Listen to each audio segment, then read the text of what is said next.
Jadi dari dulu saya nggak bisa ngejar gondrong Gus Miftah. oh, ini nggak bisa. Tetap kalau bisa Ustadz tuh malah gundo. Jadi kalau duet bisa ada muncul duet GG.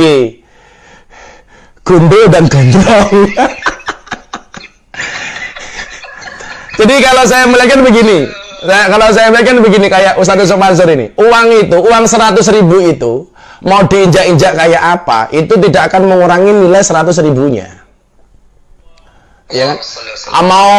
Mau dikencingi kucing, mau dikencingi kambing, tetap nilainya 100.000. Sementara uang 1.000 itu maupun mau dinaik-naikkan kayak apapun, itu tidak akan menambah nilai dari 1.000 itu. Nah, makanya kalau sering saya tanya sama istri itu, Bunda pilih mana? Uang 1.000 bau parfum atau uang 100.000 bau kencing kambing? Tetap aja pilih 100.000.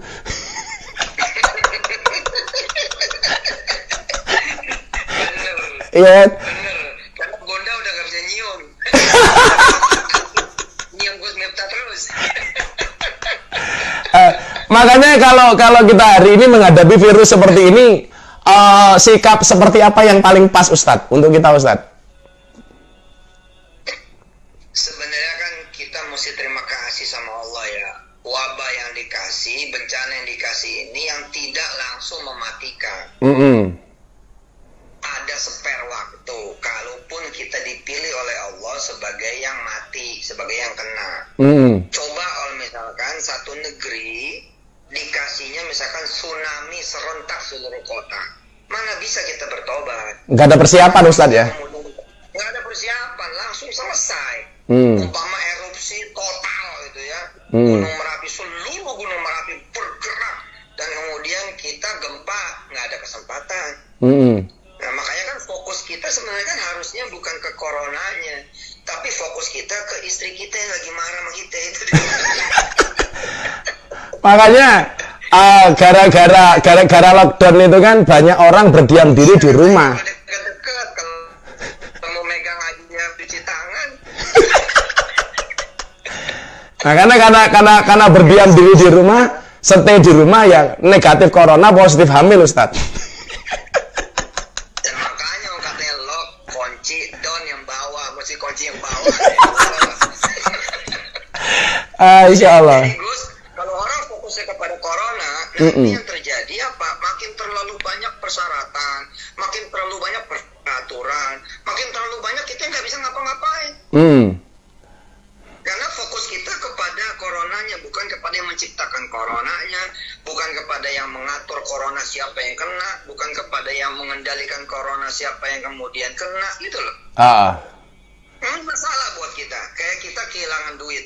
Tapi fokus kita pada yang hilang itu, akhirnya terjadi apa? Kita lapor polisi sono, lapor polisi sini, kita ngejar sono, ngejar sini, dapat? Enggak. Malah tambah banyak hilangnya. Kenapa banyak hilangnya? Kita hilang duit, konsentrasi kita kepada Allah. Ya Allah, kenapa duit ini kau tarik lagi? Kita sholat 2 rakaat, kita wudu, ya nggak? Terus kita bilang sama Allah, nggak lama ditepok pundak kita. Bang, hilang duit deh. Iya, kok tahu? Sama. Kirain mau ganti, sama. Nih, dompet ente, makanya kalau jadi orang hati-hati. Nah, kok dia muncul padahal kan kita nggak nyari. Rupanya ini malaikat Allah gitu kan, diundang dengan sebab zikir kita. Masya Allah. Kita lihat Nabi Yunus alaihissalatu wassalam ketika beliau di dalam ikan, perut ikan di dasar laut, konsentrasi dia kemana? Konsentrasi dia ke jalan keluar. Mau jalan keluar kemana? Orang di dalam perut ikan. Nggak ada lampu, nggak ada senter, nggak ada makanan kali gitu ya. Allah siapin bawa coklat gitu misalnya di kantong dia. Enggak kan? Konsentrasi dia ke siapa? Ke Allah yang sudah menempatkan dia di dasar laut. Itu. Akhirnya Allah naikin dia ya ke daratan. Nah, konsentrasi dia yang harus kita ikutin itu. Kita corona mulu. Yang terjadi itu saya bilang persyaratan nanti jadi tambah banyak, peraturan jadi tambah banyak. Ketika kita belanja aja, kita jadi nisu-nisu itu belanjaan, semprotin tuh belanjaan, sampai plastiknya kita semprot. Pegang apa-apa langsung semprot. Nah ya makanya kan jadi oke lah itu ikhtiar, tapi maksud saya kalau konsentrasi kita ke situ, nanti makin banyak kerugian kita. Iya. Kan setiap musibah ini ada message ya, ada pesan dari Allah. Apa sih message-nya gitu loh. Ibarat kata saya bilang, kita sebelum ngomong fadilah la haula wala quwata illa billah ya. Ini ada kemudian genangan air di lantai kita. Oke? Ada genangan air nih di ubin kita, di marmer kita, di lantai kita. Biasanya yang dilakukan oleh orang adalah bukan temukan penyebabnya, melainkan langsung beraksi. Langsung dipel ya? Langsung dipel, langsung dikeringin. Padahal kata Allah apa? Aku ngasih lantai kamu basah itu. Lu lihat dong atas lu, karpet gentengnya belah, karpet gentengnya bocor, ada silen yang kemudian hilang, putus sambungannya, ada tetangga yang begini begitu. Itunya dulu benahin penyebabnya. Kalau penyebabnya dibenahin, kadang-kadang lantai kering sendiri kok. Kering sendiri kenapa? Karena dipel sama istri. Kita nggak benahin genteng. Saya sering mengatakan begini Ustaz, kalau kita dikasih masalah oleh Allah itu, jangan seperti seekor anjing ketika dilempar batu. Anjing itu kalau dilempar batu, yang dilihat oleh anjing itu apanya? Batunya, bukan yang ngelempar. Batunya. Karena tetangga saya banyak yang memelihara anjing, jadi saya sering lempar anjing Ustaz. Jadi kalau dilempar batu, yang dilempar batu, itu yang dilihat batunya. Padahal seharusnya kalau kita dikasih masalah oleh Allah itu harusnya seperti seorang cowok dilempar kerikil sama cewek cantik. Yang dikejar bukan kerikilnya tapi ceweknya. Laila Majnun. Jadi itu barangkali itu tadi ya, pemahaman dari fafiru ilallah tadi ya. Kurang lebih seperti itu, Gus. Dan memang kan ini menjadi sebuah tawaran dari Allah kan. Kenapa Allah misalkan bilang ketika kamu susah, gundah gulana, kamu baca ini, baca itu. Sebenarnya apa sih? Kan pengalihan yang hebat sekali. Ya kan, pengalihan hebat sekali. Kita nggak mikirin sakit, kita nggak mikirin hilang duit, kita nggak mikirin hilang kerjaan, kita nggak mikirin hilang karir, kita nggak mikirin hilang kemudian benda ini benda itu, kita nggak mikirin kita ada di posisi dijepit, posisi dihina, posisi kemudian nggak mulia. Yang kita pikirin apa? Zikir aja. La haula wala quwata illa billahil aliyil azim. La haula wala quwata. Akhirnya frekuensi kita pindah. Pindah. Kenapa kemudian ketika orang lagi sulit disuruh sedekah oleh Allah? Kenapa? Salah satunya adalah supaya kemudian kamu itu nggak kelihatan susah. Ini salah satunya kan? Salah satunya kan nggak kelihatan susah. Kamu sedekah sono. Jadi kalau ada orang bilang kamu susah, siapa yang susah? Orang saya lagi sedekah beras, saya sedekah sapi, saya sedekah kemudian kambing, saya sedekah ayam, luar biasa kan? Itulah bedanya kita dengan Rasulullah, Ustaz. Kalau Rasulullah itu kalau susah itu nggak pernah ditambah-tambahin. Kalau seneng wa amma bi nikmati rabbika fahadis. Lah, kalau kita sebaliknya itu loh. Kalau seneng diam, kalau susah teriak-teriak. Ini maka saya bilang sama istri begini. Saya selalu bilang sama istri begini, Bunda, kalau tetangga kita punya hajat kayak mantu nyunatin anaknya, kalau Bunda dikasih makanan sama tetangga nggak usah disumbang. Loh, kok begitu, Bah? Iya. Kenapa kita nggak perlu nyumbang? Karena tetangga itu sudah mampu. Buktinya apa? Mampu ngasih kita makanan. Tapi kalau tetangga kita itu punya hajat, kita nggak dikasih makanan, sumbanglah. Kenapa? Karena kenapa dia tidak ngasih kita makanan? Karena barangkali dia nggak mampu, makanya harus kita sumbang. Luar biasa. Terus ada yang mau nanya kali? Siapa yang mau nanya tuh? Oh, ini buahnya Ustaz pertanyaannya, Ustaz. Banyak banget pertanyaannya nih. Coba kita lihat yang di Instagram dulu ya, gantian. Kalau di Facebook juga banyak banget ini.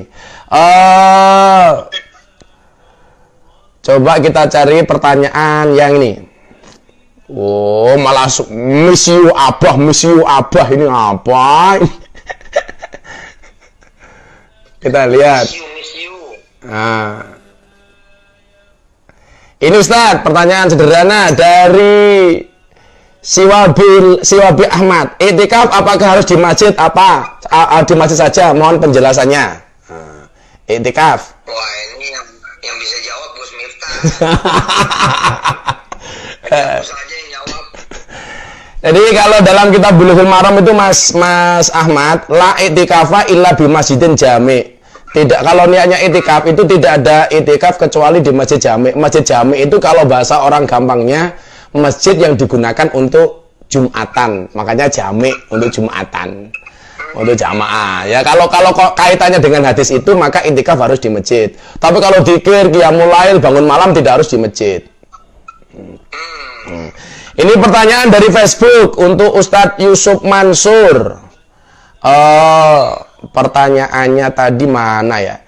Jadi tadi ada pertanyaan tentang apa ini, musibah ini kaitannya dengan firman Allah, waman a'rada an dzikri fa innalahu ma'isatan dongka. Dari Facebook. Pandangan Ustadz tentang ayat itu kaitannya dengan corona. Ini yang bisa jawab Gus Miftah lagi. Aduh, ini ahli Qur'annya Ustaz Yusuf Mansur ini.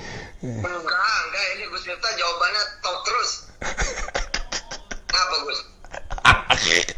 Ini saya sering banget dulu ketika mendengar kajian Ustadz itu, Allah lagi, Allah apa itu? Allah terus. Allah dulu, Allah lagi, Allah terus. Allah dulu, Allah lagi, Allah terus. Itu dulu Ustadz sering banget juga. Saya ingat sering baca ayat ini Ustaz dulu. Wa man arada an dzikri fa innalahu ma'isatan dongka wa nasruhu yaumil qiyamati a'ma. Itu Ustaz, gimana Ustaz? Wa man a'rada an dzikri fa inna lahu ma'isatan dongka. Allah. Yaumil qiyamati a'ma. Allah. Silakan Gus, jelaskan. Ahli tafsirnya di Jakarta, suruh jelasinnya di Jogja gimana? Loh, aku udah baca ayatnya. Jadi saya punya pengalaman begini saja. Kawan kita yang dulu saya pernah bilang sama Ustadz itu, kalau Ustadz masih ingat Ahmad Sahroni Priok. Oh iya. Kawan kita itu, Crazy Reds dari Priok itu. Dulu beliau saya tanya, beliau saya tanya, amaliyahnya apa, amalannya apa, kok kamu bisa kaya gitu. Dan ternyata waktu itu beliau jawab, amalan saya sederhana kok Gus. Saya dari miskin dulu, zaman susah dulu, karena Bro Sahroni ini dulunya adalah sopir di perusahaan itu. Iya benar. Jadi beliau ini sopir, kemudian diangkat menjadi supervisor, manajer, direktur, sampai akhirnya pemilik perusahaan. Allah. Dari office boy malah, office boy, kemudian sopir, supervisor, manajer, direktur, sampai akhirnya diakuisisi, perusahaannya dia beli. Saya tanya, ini amalan kamu itu apa sih sebenarnya, kok kamu bisa sampai luar biasa seperti itu? Dia bilang, saya itu juga nggak tahu-tahu banget soal agama, tapi saya pernah diperintah sama orang tua saya, sama kiai saya, setiap habis sholat, saya diperintah baca Al-Quran, dan bisa saya cuman Yasin. Allah. Maka setiap kali saya habis sholat, saya baca Yasin. Itu saja Ustaz. Coba. Ngeri sekali kan? Satu tapi sampai matang gitu ya. Sampai matang. Setiap habis sholat, Bro Sahroni ini baca Yasin. Dulu yang hanya seorang office boy, bahkan pernah direndahkan sama atasan-atasannya ketika jadi sopir dan sebagainya. Itu Masya Allah. Sekarang Ustadz, aduh rumahnya kayak showroom Ustadz. Oh iya bener, saya udah lihat tuh itu. Iya kan? Artinya barangkali amalannya sama kita sama Ustadz, sama-sama baca Yasin, sama-sama baca Yasin, tetapi barangkali keyakinan kita dengan beliaunya berbeda Ustadz ya. Yakinnya ini Ustadz ya. Bisa juga begitu, bisa juga kita kekayaannya ya dalam bentuk lain. banyaknya jamaah. Oh betul itu betul. Itu. Itulah. Terus banyaknya yang menunggu kita, jadwal sono jadwal sini gitu, banyak yang mendoakan itu. Ya kayak kemarin saya ngobrol-ngobrol sama keluarga kan. Tuh Gus Miftah luar biasa, yang siaran langsungnya beliau jauh sama papa Papa paling 200, 300, Gus Miftah sampai 5.000 di IG, di Facebook 9.000. Tahu nggak kenapa? Saya tanya tuh ke istri kan, ke Wirda, tahu nggak kenapa? Karena papa punya rezeki udah diambil sama Wirda. Jadi tirakatnya papa sekarang yang mulai panen si Wirda ini sama Kumi sama anak-anak ini. Jadi sebenarnya ketika Allah memberi kita rezeki selalu 100%, nggak bisa nggak 100%. Selalu 100%. Dari jalan manapun dengan cara manapun tetap 100% Ustadz ya. Yes, misalkan seseorang kehilangan motor, perhatikan deh. Apakah dia kekurangan? Enggak.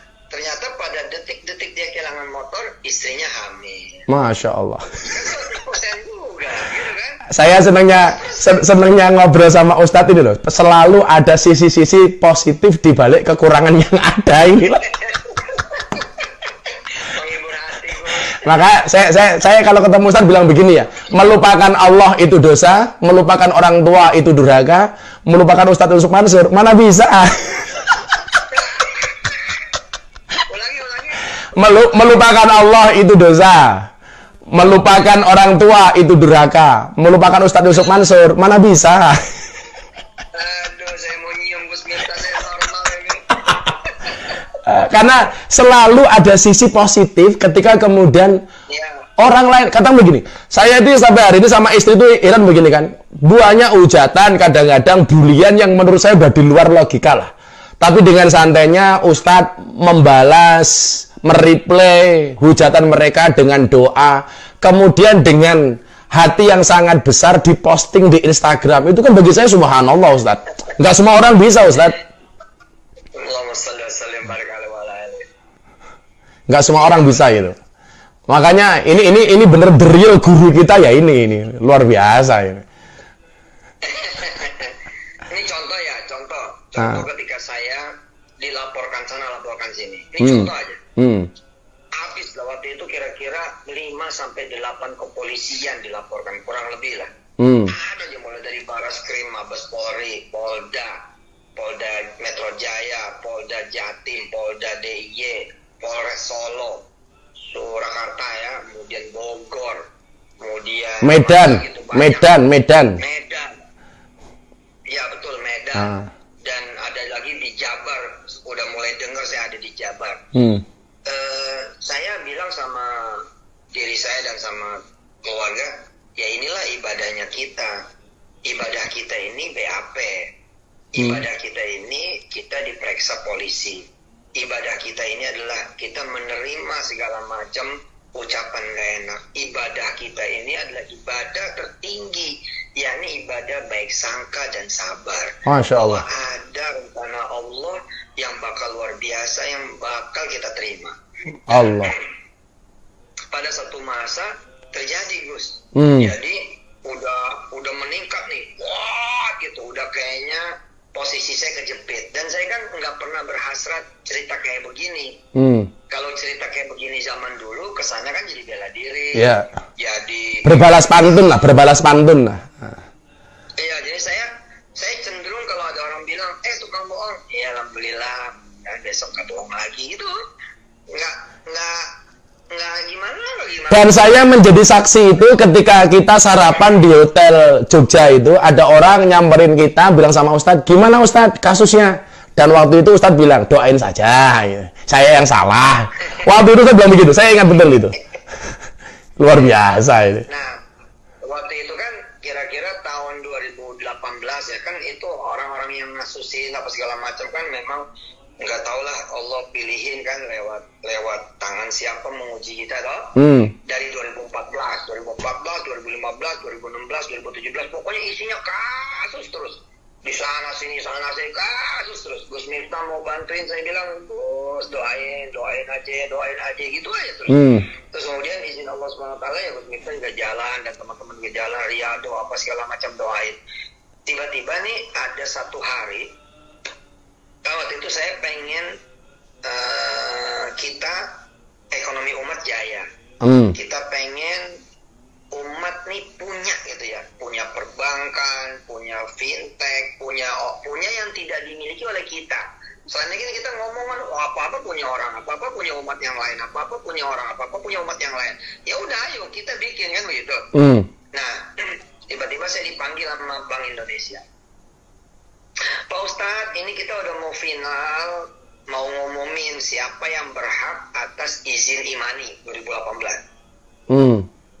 Jadi Pak Ustadz kami undang untuk final rapat. Kita mau ngasih tahu ada satu hal yang harus kemudian dilakukan oleh semua calon penerbit imani. Hadirlah saya waktu itu hari Jumat. Jumat sore hadir, semua dikumpulin, ada kira-kira mungkin 5-10 perusahaan. Wah, itu orang-orang gede semua ada. Nah, kemudian orang BI ini, salah satu petinggi BI membuka dengan omongan begini. Bapak, ibu-ibu, terima kasih udah datang. Kalau bapak-bapak, ibu-ibu udah dikumpulin di ruangan ini, hari ini berarti bapak ibu sebenarnya udah berhak dikit lagi dapat izin imani. Ada pesan dari Pak Gubernur Bank Indonesia, waktu itu masih Pak Agus Marto. Hari Senin mau nggak mau kita udah harus ngumumin siapa yang dapat izin imani. Nah, hari ini semua bapak ibu kami kumpulin, tinggal satu persyaratan saja lagi gitu.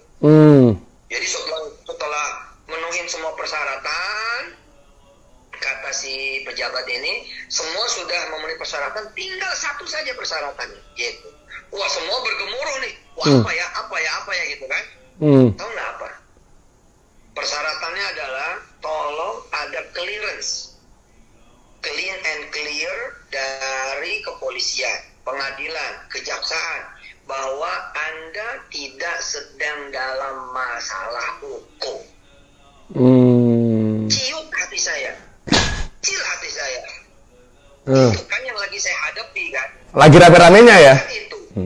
Lagi rame-ramenya, ditulis buku pula juga, disiarkan di mana medsos, disamperin orang sono sini, kemudian dikasih buku, dan tidak ada pembelaan sama sekali dari saya. Tiba-tiba hari itu BI ngomongnya seperti itu, bahwa semua sudah bisa dapat kecuali satu saja, yakni clean dan clearance dari kepolisian, pengadilan, kejaksaan, bahwa Anda tidak sedang dalam masalah hukum. Dan semua direksi harus bikin, komisaris harus bikin, pemegang saham harus bikin, sampai ke ultimate shareholder. Saya itu udah hati udah gak keruan dah. Dalam hati gini, ya gitu ya. Ya gimana orang kita malah terbuka sedang masalah kan begitu. Akhirnya solusinya gimana, Ustadz? Ini yang saya bilang. Saya berterima kasih sama mereka semua akhirnya. Saya sujud syukur. Saya bilang saya harus kasih kembang ini. Harus minta nomor rekeningnya. Kemana nih? Karena tiba-tiba pejabat itu ngomong begini. Kecuali Yusuf Mansur. Gitu. Masya Allah. Ada istisnanya ya? Ada istisnanya. Kecuali Petren. Demi Allah Gus, waktu itu saya berpikirnya apa? Saya kenapa dikecualikan? Karena saya pasti blacklist. Masya Allah. Betul kan? Ya. Betul kan? Dari mana mikirnya saya dapat orang katanya clear and clearance kok? Saya kan gimana? Di masalah di mana-mana. Tiba-tiba orang ini ngomong, kecuali Pak Ustadz Yusuf Mansur. Pak Ustadz Yusuf Mansur tidak usah bikin clean dan clearance dari kepolisian, kejaksaan dan pengadilan. Saya kena tanya, kenapa Bu gitu? Ya karena kami sudah audiensi. Jadi rupanya tanpa sepengetahuan saya dan pengetahuan kita, BI berangkat ke Bareskrim, berangkat ke Polda Jatim, berangkat ke DIY dan lain sebagainya, mencari tahu tentang fakta yang sebenarnya kayak apa. Tanpa saya tahu. Masya Allah. Dan mereka mendapati penjelasan dari teman-teman kepolisian saat itu yang memang menyelidiki kasus saya bahwa Ustadz Yusuf Mansur ini tidak bersalah. Jadi pembelaan bukan datang dari saya, BI datang ke sono. Ke Bareskrim Mabes Polri, ke ini, ke itu, ke ini, ke itu gitu loh. Investigasi sendiri hasilnya adalah saya zero. Makanya kata BI, kecuali Ustadz Yusuf Mansur. Kenapa? Karena Ustadz Yusuf Mansur kami sudah langsung tahu langsung dari kepolisian. Sehingga hari Jumat sore itu yang udah langsung dapat izin imani, ya kita. Masya Tanpa Allah. perlu bikin surat. Tahu nggak Gus? Yang Hmm. lain nggak ada yang mampu. Yang lain kenapa tidak ada yang mampu? Nah diberitahunya Jumat sore jam 5. Sedangkan pengumumannya baru Senin jam 9 pagi. Ada 1 minggu libur. 1 minggu libur. Luar biasa kan? Insya Kalau Allah. satu orang, lah, kalau seluruh direksi, komisaris, pemegang saham ini apa? Gitu. Akhirnya saya bilang tuh sama istri, sama teman-teman, luar biasa.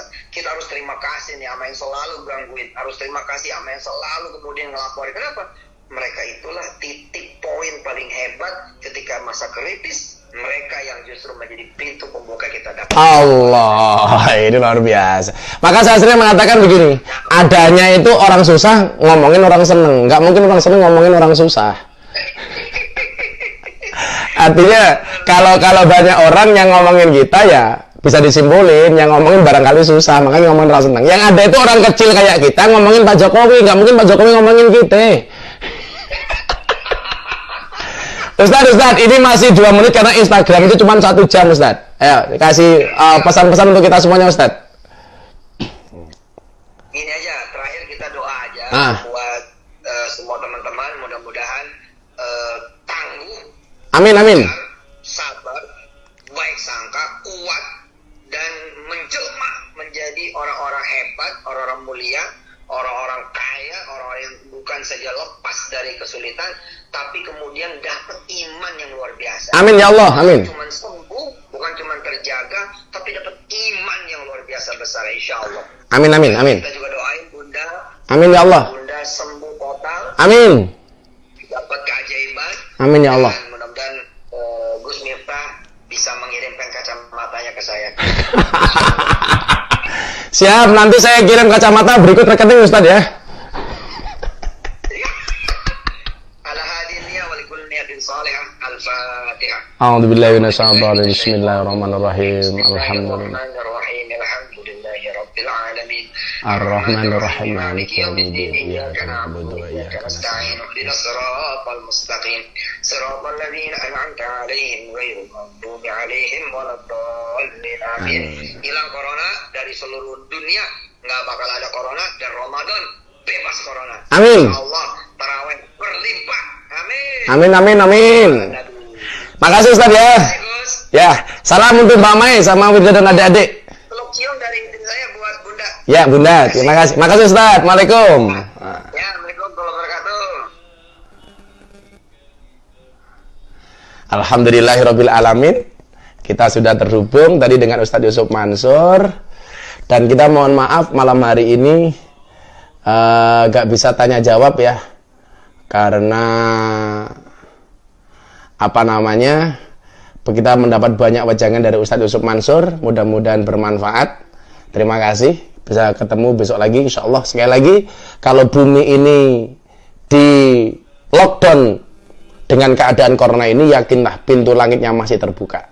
Maka barangkali kita sempit di bumi, tapi langit masih bisa menerima kita. Sekali lagi Ustaz Yusuf Mansur, terima kasih. Melupakan Allah itu dosa, melupakan orang tua itu durhaka, melupakan Ustaz Yusuf Mansur mana bisa. Terima kasih. Wallahul muwaffiq ila aqwamit thoriq. Wallaahu minkum. Assalamualaikum warahmatullahi wabarakatuh. Bye.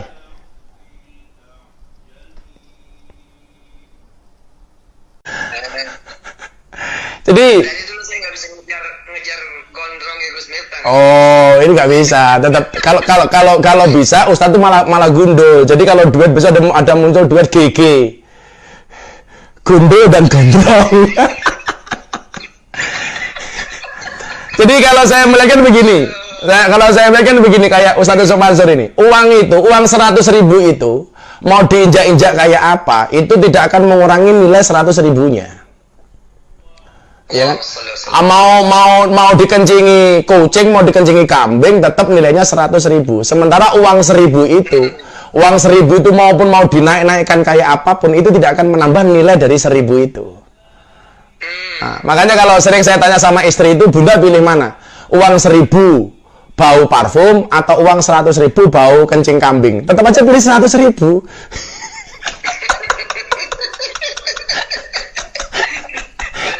Iya. Bener. Karena Bunda udah gak bisa nyium. Nyium Gus Miftah terus.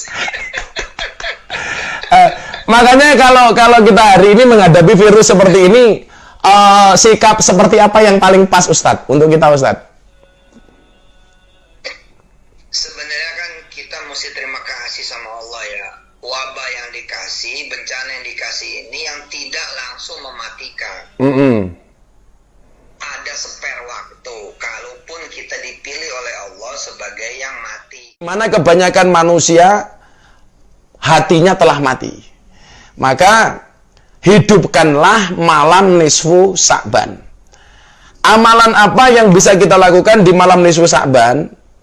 Kalau dalam kitab Al-Imdad dari Tuan Guru Zaini, itu kita disunahkan untuk membaca di malam nisfu Sa'ban itu Yasin, surat Yasin 3 kali. Surat Yasin 3 kali. Yang pertama, membaca surat Yasin, doanya, niatnya adalah sebagaimana termaktub dalam kitab Al-Imdad ini, ya Allah ya Tuhanku, ini yang pertama ya, tolong diingat-ingat, ini yang pertama, Yasin yang pertama, ya Allah ya Tuhanku, ampunilah segala dosaku, dan dosa ibu bapakku, dan dosa keluargaku, dan dosa, apa lagi? Dan dosa kaum muslimin dan muslimat, dan panjangkanlah umurku di dalam taat ibadah kepada Engkau, dan kuatkanlah imanku dengan berkat surat Yasin, dengan barokah surat Yasin. Ini dibaca Yasin pertama. Kemudian setelah membaca niat ini, itu membaca Yasin yang pertama. Kemudian membaca Yasin kedua. Niatnya apa? Ya Allah ya Tuhanku, ampunilah segala dosaku, dan dosa ibu bapakku, dan dosa keluargaku, ya, dan dosa kaum muslimin wal muslimat, dan pelihara apa lagi? Dan peliharakanlah diriku dari segala kebiasaan, dari segala penyakit, dan kuatkanlah hajatku dengan berkat dan kabulkanlah hajatku dengan berkat surat Yasin. Ini yang kedua. Ya Allah ya Tuhanku, ampunilah segala dosaku dan dosa ibu bapakku, dosa keluargaku, dosa kaum muslimin dan muslimat, dan peliharakanlah diriku dari segala kebinasaan dan penyakit, dan kabulkanlah hajatku dengan berkah surah Yasin. Ini surat Yasin yang kedua. Kemudian membaca surat Yasin yang ketiga, niatnya apa? Ya Allah ya Tuhanku, ampunilah segala dosaku dan dosa bapak ibuku, dosa keluargaku, dan dosa kaum muslimin wal muslimat, dan keyakinkanlah hatiku dari segala makhluk, dan berilah aku dan keluargaku husnul khotimah dengan berkat surat Yasin. Kemudian membaca Yasin yang ketiga. Ini amaliyah malam nisfu Sa'ban, membaca Yasin 3 kali menurut Tuan Guru Zaini dalam kitab Al-Imdad. Jadi kawan-kawan, tolong besok malam nisfu Sa'ban dihidupkan. Mumpung ini keadaan kita masih seperti ini. Kemarin saya sampaikan, buminya barangkali di lockdown, tapi langitnya masih terbuka. Maka kita minta terkhusus besok malam nisfu Sa'ban, yang sebagian ulama mengatakan malam di mana catatan amal manusia semuanya disetorkan kepada Allah Subhanahu wa taala. Itu pula lah kenapa kemudian Kanjeng Nabi Muhammad SAW beliau rajin puasa di bulan Sa'ban. Karena Nabi Muhammad menginginkan kalau seandainya amalnya disetorkan kepada Allah, beliau dalam keadaan berpuasa. Kemudian amalan-amalan lain yang bisa kita lakukan di malam nisfu Sa'ban. Yang pertama, memperbanyak doa. Ayo, besok malam nisfu Sa'ban, donga saoke-oke diwaca. Doa apapun. Sing jomblo ya doa minta jodoh, yang berkeluarga minta keluarganya sakinah, yang punya anak minta anaknya soleh-solehah. Kenapa? Karena di malam nisfu Sa'ban itu Allah Subhanahu wa taala menurunkan rahmatnya ke bumi pada malam nisfu Sa'ban. Dia akan mengampuni segala sesuatu dosa kecuali musyrik. Sesuatu kecuali dosa musyrik dan orang yang di dalam hatinya tersimpan kebencian atau kemunafikan. Hadis riwayat Al-Baihaqi. Jadi riwayat Baihaqi. Jadi malam nisfu Sa'ban itu perbanyaklah doa, terutama doa minta ampunan kepada Allah Subhanahu wa taala. Karena malam itu dosa-dosa kita akan diampuni oleh Allah Subhanahu wa taala, kecuali orang yang musyrik dan hatinya penuh dengan kebencian. Udah begini yuk. Saya tuh kok lama-lama mikir begini ya. Ini kan kasusnya corona, virus, wabah. Tidak hanya terjadi di Indonesia, di seluruh dunia. Di Arab Saudi yang kota suci Mekah Madinah juga sama. Di Amerika bahkan tertinggi, Italia yang di sana ada Roma juga banyak. Di India banyak, di mana-mana banyak lah. Tapi kalau saya melihat begini, di Indonesia ini murni soal virus, tapi kok lama-lama saya melihat arahnya ke arah politik gitu loh. Kok ya jadi lucu gitu loh. Wong ini murni wabah, murni musibah, murni virus, semua negara kena, walaupun tidak semuanya, mayoritas negara ini kena. Kemudian apa? Ini dari virus masuk ke ranah dan domain politik. Ini menurut saya tidak nalar ya. Ada lagi yang mengatakan, ini Indonesia kena virus karena kita kualat sama ini. Lah, ya kalau yang kena virus itu hanya Indonesia. Lah ini yang kena virus itu dunia gitu loh. Jangan dihubung-hubungkan dengan hal seperti itu gitu loh. Kualat karena kita begini. Aduh ya Allah. Kemudian apa? Gara-gara virus kemudian masuk ke ranah politik. Saya sepakat kinerja pemerintah itu diawasi. Kalau ada yang kurang, ya kita tambahi. Ada yang salah, kita benarkan bareng-bareng, kita kritisi. Jadi fungsi masyarakat sebagai fungsi kontrol terhadap kebijakan-kebijakan pemerintah.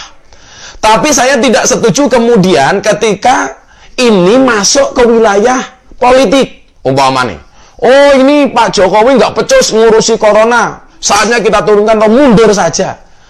Lawang ya sudah bekerja maksimal seperti itu kok. Sudahlah, ini kita bersama-sama, jangan ada kebencian dari kata Rasulullah. Supaya kemudian kita terbebaskan dari musibah ini. Supaya virus ini segera berakhir. Sudah tidak ada kubu-kubuan. Saling bahu-membahu, saling gotong royong, saling menguatkan. Kal bunyani atau kal jasadil wahid, saling menguatkan lah. Kalau memang pemerintah ada kebijakan yang salah, yuk kita kritisi bareng-bareng.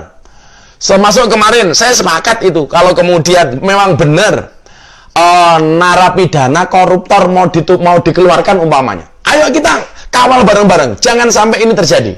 Dan Pak Jokowi sudah membantah bahwa ini hanya usulan salah satu menteri yang kemudian sudah dibantah oleh Pak Mahfud MD, sudah dibantah sama Pak Jokowi.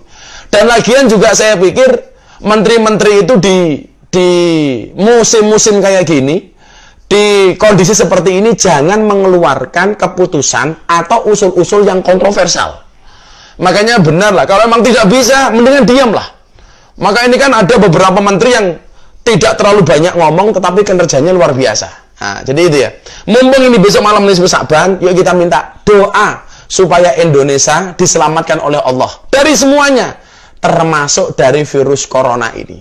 Nggak usah kemudian virus corona ini dibawa ke ranah politik. Saya nggak setuju. Ini benar-benar musibah.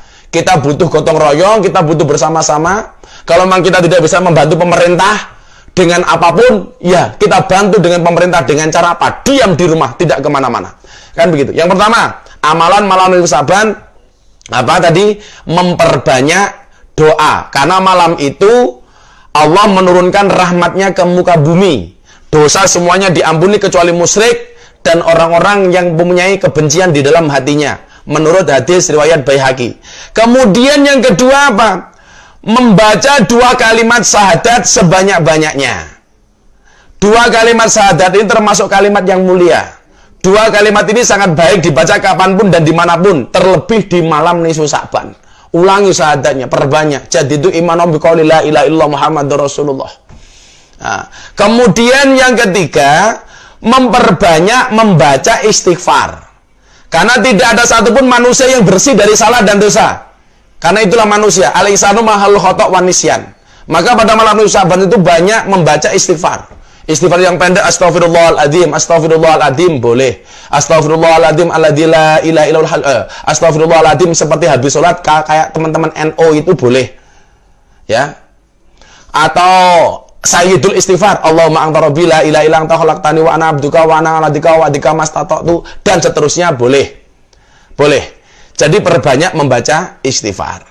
Lah, amalan-amalan itu perlu kita baca supaya kemudian saya meyakini tidak semua orang yang berdoa ini tidak ada yang diterima oleh Allah. Pasti salah satunya atau sekian persennya akan diterima oleh Allah Subhanahu wa taala. Sekali lagi, malam nisfu Sa'ban jatuh tanggal 9 kalau nggak salah 9 April 2020 untuk tahun ini. Gitu ya. Jadi itu amalan-amalan yang bisa kita baca di malam nisfu Sa'ban. Tadi sekali saya ulangi, kalau menurut Tuan Guru Zaini Abdul Ghani membaca surat Yasin 3 kali. Dengan niat-niat yang tadi sudah saya sebutkan. Oke ya. Nah, ya sebelum saya lanjutkan kita sholawatan dulu. Shallu ala Nabi Muhammad. Hasbi Rabbi Jalallah ma fi qalbi ghairullah Nur Muhammad Sallallahu la ilaha illallah. Oke, sekarang baca pertanyaan.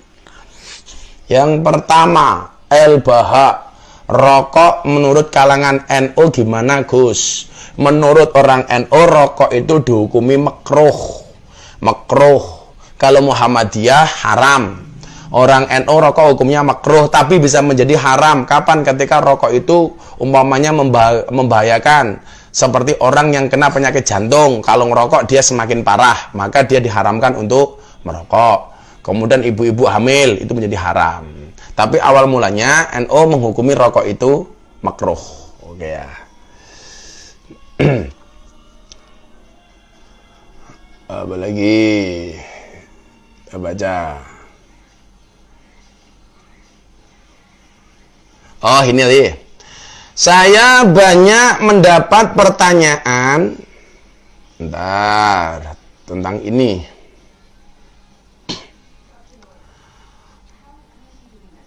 Nah, tadi saya simpen tadi.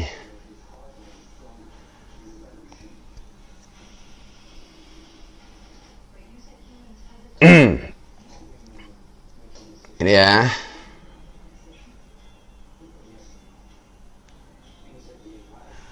Bagaimana kemudian kita mensikapi pendapat ulama dari kemarin ditanya terus ini soal tidak Jumatan. Ya, saya bahas yuk.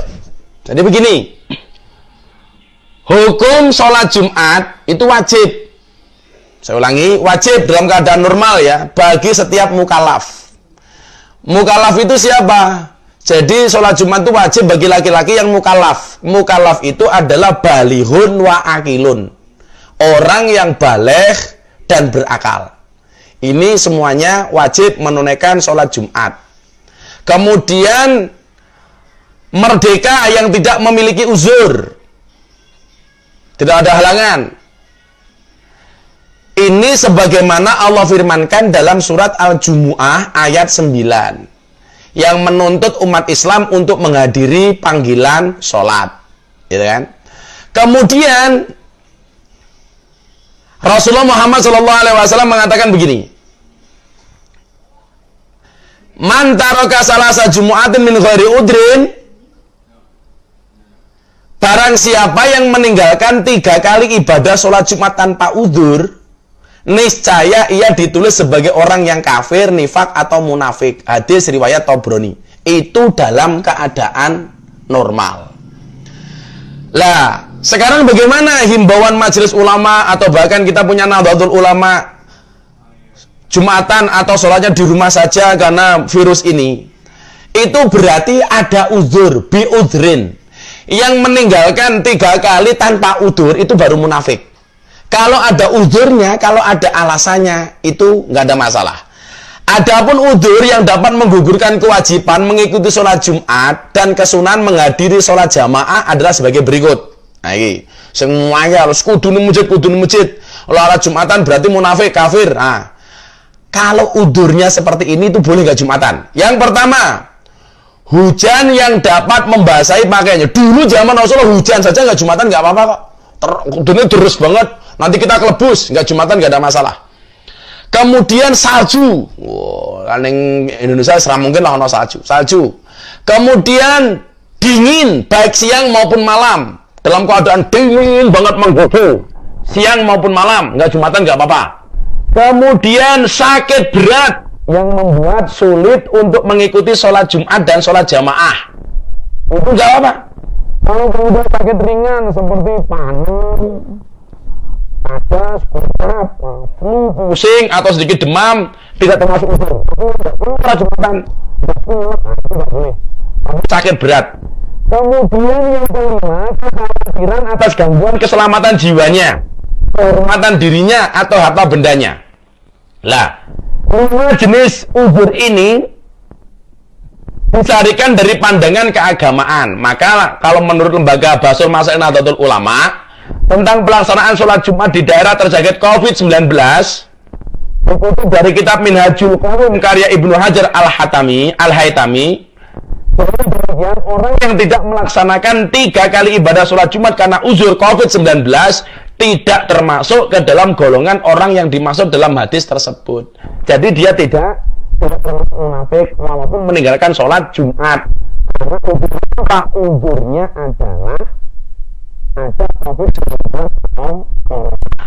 Jadi jelas ya, nggak sholat jamaah di masjid, nggak Jumatan di masjid, nggak masalah karena ada uzur. Karena yang dimaksud mantaroka salasa Jumatin meninggalkan sholat Jumat 3 kali tanpa ada uzur, minal munafikin, dia tercatat sebagai orang munafik.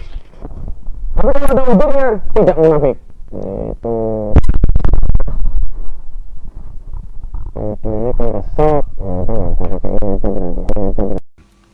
Ya gitu ya. Jadi kalau meninggalkan Jumatan ada udur itu tidak termasuk munafik. Tapi kalau nggak ada udur dia meninggalkan Jumatan 3 kali berarti munafik. Ngono loh carane memahami iki. Ya. Hasbi Rabbi. Ya gini. Tapi Gus, tentang berita suami istri nggak boleh kumpul karena COVID-19 alias Sanjaya 02. Tentang suami istri nggak usah kumpul gara-gara ada COVID-19. Ini dia ya. Itu sebenarnya saran kok, himbauan kok itu. Tapi kan kalau kita memang benar-benar sehat, apalagi sudah tes, ya kumpul lah mau karo bojo kok itu. Ya, piye carane kumpul lagi nggak berbahaya. Gayane beneran nular penyakitnya ya, kumpul lah. Bunda, oh Bunda sudah tidur. Cek. Yang Facebook jelas gak? Cek. Facebook suaranya jelas ya? Sudah jelas ya? Yang Facebook suaranya jelas? Jadi kalau memang bener-bener sehat ya kumpul sama istrinya ya nggak apa-apa. Masa ya kumpul rauleh. Gus, gimana hukumnya sholat Idul Fitri di rumah? Lawang sholat Idul Fitri itu kan hukumnya sunnah toh mbak. Sholat Jumat yang wajib saja itu kalau ada udurnya nggak Jumatan nggak apa-apa. Apalagi hanya sholat Idul Fitri yang hukumnya sunnah. Sekali lagi sholat Idul Fitri itu hukumnya tidak wajib tapi sunnah. Sholat tarawih di rumah ya boleh, nggak ada masalah. Dengan keluarga, suaminya ngimami, anak istrinya makmum. Sudah segitu aja sudah. Jadi nggak ada masalah. Oke ya. Oke, kemudian pertanyaan dari ini. Agnes Chan. Gimana menurut Gus tentang lirik lagu Aisyah? Ada sebagian ulama yang bilang ada lirik yang tidak pantas. Saya belum membaca liriknya yang tidak pantas yang mana. Tapi kalau kemudian lagu ini diniatkan supaya kita lebih mencintai Sayyidah Aisyah, saya pikir gak ada masalah, boleh-boleh saja gitu. Kemudian gara-gara kita menyanyikan lagu ini lebih mencintai Siti Aisyah, ya bagus. Kemudian ibu-ibu termotivasi dengan akhlak Siti Aisyah, Bagus. Kemudian kita termotivasi dengan keluarganya Kanjeng Nabi yang sakinah mawaddah warahmah. Bagus, gak ada masalah gitu. Tapi kadang-kadang kita tuh lucu kok. Seweneng kalau membicarakan Sayyidah Aisyah, gitu. Tapi begitu sudah membicarakan istri Nabi Rasulullah yang lain mulai cemberut. Lah, Siti Aisyah itu kan luar biasa, tidak hanya karena akhlaknya yang luar biasa, tetapi juga mohon maaf, keluasan hatinya yang luar biasa. Jadi, kalau hari ini ada kontroversi ya lumrah sih. Tapi kalau saya mau nyikapi dari sudut pandang mana kita melihat. Kalau dari sudut pandang yang positif ya saya pikir nggak ada masalah, boleh-boleh saja. Bagus-bagus saja.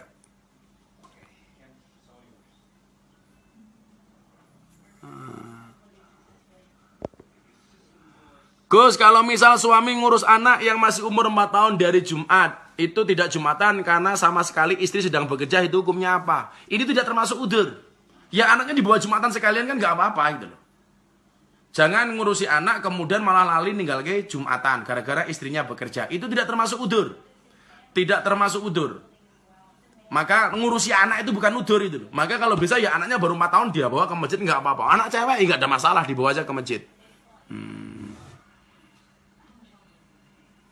Yusak Ludong, memperbanyak sholawat itu yang dimaksud berapa banyak Gus? Semakin banyak semakin bagus. Sak duwere cangkemmu enggak masalah. Sholawatan sing akeh. Wah. Meninggalkan seseorang pas lagi sayang-sayangnya itu hukumnya apa, Bah? Ya, endi mau?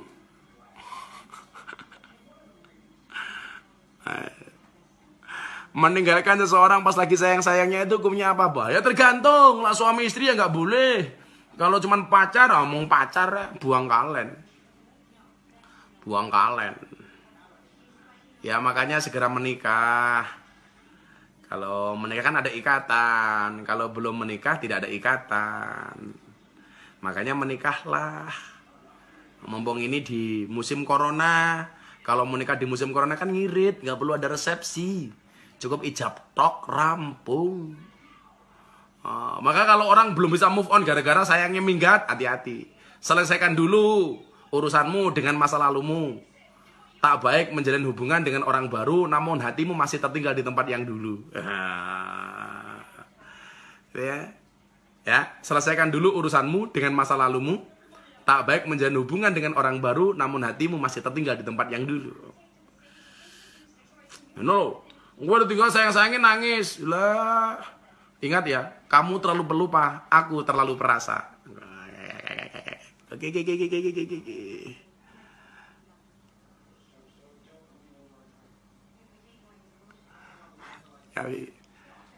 Yuk keren, Gus jenengan udut mboten, nek nggih udutin apa? Alhamdulillah kula mboten udut. Saya nggak merokok sama sekali.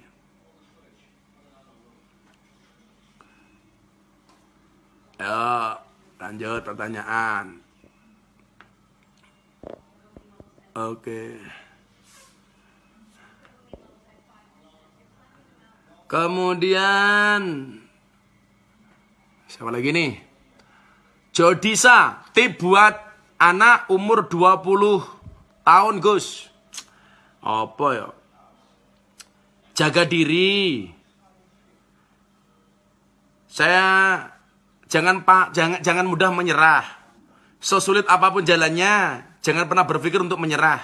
Karena kamu tidak tahu apa yang sedang menantimu di ujung perjuangan nanti.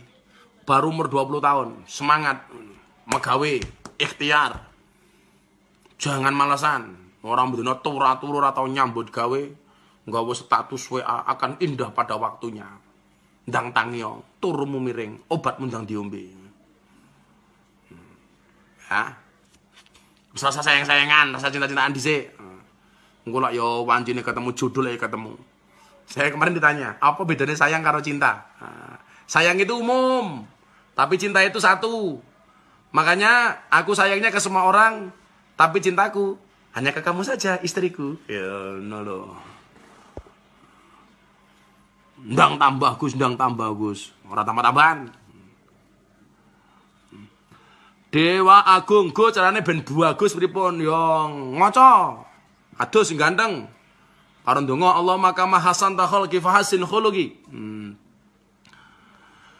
Gus, kalau mau ngilangin perasaan sama mantan gimana? Kafabilah.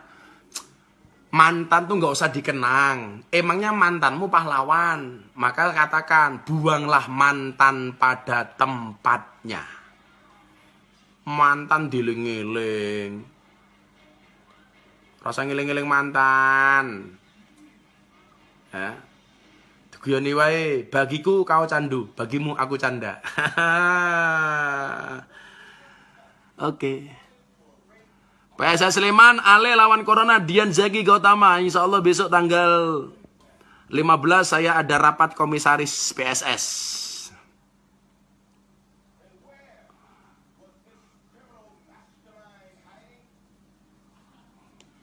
Oh.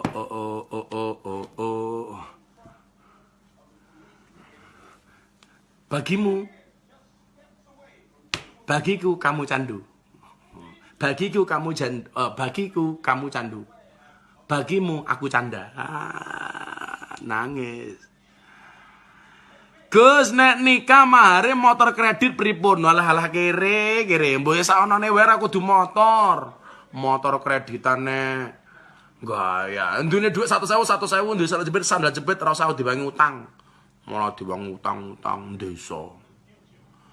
Gus, nek ngimpi hamil berturut-turut artinya apa ya? Oh, bocah kok metengan iki piye? Ngimpi kok meteng. Metengan. Gus, Bunda Monsari, sudah.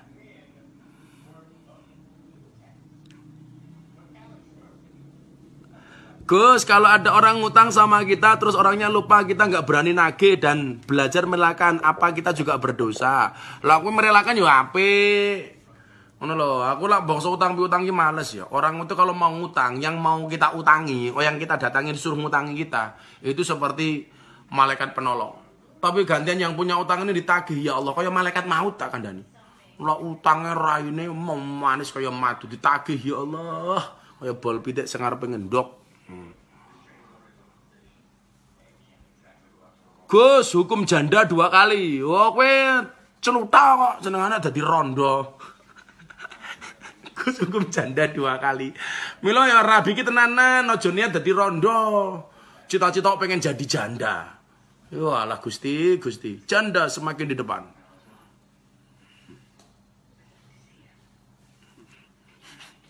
Oh, ngimpi kok metengan iki lho. Lah ngimpi semeteng iki lah ya.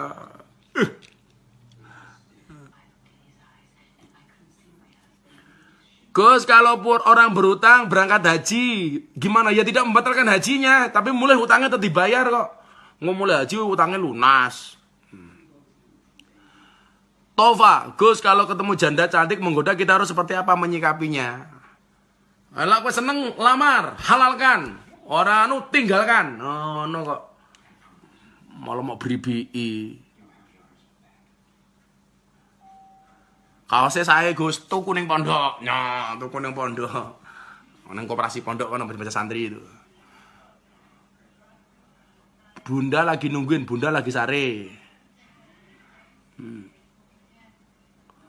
Ibnu Aziz, Gus ngimpi basah terus-terusan bertahan apa Gus? Oh, jangan-jangan turumu ning jero sumur kuwi. Celutak ngimpi kok benbengi ampuh men lho. Gus, hukumnya sholat Jumat asal nyemak mau dijawab kok. Doakan aku dapat jodoh. Salma, yes, amin, jodoh nyasar. Belangkone sae, Gus, doa biar cepat dapat keturunan gimana? Sebanyak membaca doa Rabbana hablana min azwajina wa dzurriyyatina qurrata a'yun waj'alna lil muttaqina imama. Gus, pripun solusine istri minta cerai? Istri boleh minta cerai, tapi kewenangan cerai itu di suami. Dan saya sampaikan, para suami itu jangan gampang, jangan mudah ngomong cerai. Hati-hati dipelihara. Ya. Wah, gampang tak pegat gue, aku njaluk pegat. Jangan. Biasa-biasa saja.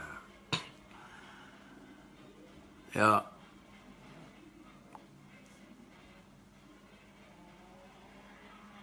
Pertanyaan yang lain.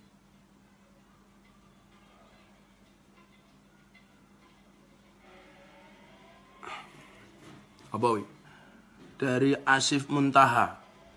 Dulu Gus cita-citanya mau jadi apa? Saya orang yang tidak pernah punya cita-cita pengen jadi ini, pengen jadi itu. Semangat karo kersane Gusti Allah dadi apa. Kalau kemudian sekarang begini ya itu yang terbaik menurut Allah. Tapi saya nggak pernah punya cita-cita apapun. Saya nggak punya cita-cita. Gus ini gimana tidak boleh silaturahmi daripada kowe nggawa virus nang omah wae. Silatul qulub aja nyambung hati. Kowe ndongake Gus minta ndongake awakmu. Saling mendoakan. Fatihah. Cukup Fatihah rasa tambah Yasin ya.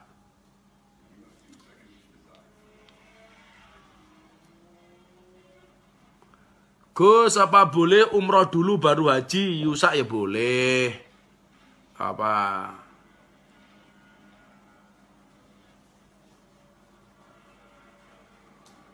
Abah sampean kapan balik nang Lampung? Ini jelas gak ada mudik. Karena mengikuti himbauan pemerintah.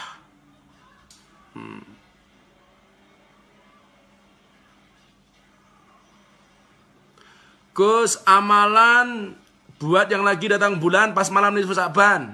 Banyak berdoa, banyak istighfar, banyak sholawat. Boleh, boleh. Walaupun dalam keadaan datang bulan. Istighfar gak ada masalah. Dzikir wirid gak ada masalah. Kan kalau orang datang bulan itu gak boleh pegang Quran, gak boleh masuk masjid, gak boleh sholat dan lain sebagainya. La yamassu ilal mutahharun, gak boleh pegang Quran. Tapi kalau kamu dzikir, kamu sholawat, kamu istighfar, kamu doa, tetap boleh. Gak ada masalah. Lebih jelasnya buka kitab Risalatul Mahid.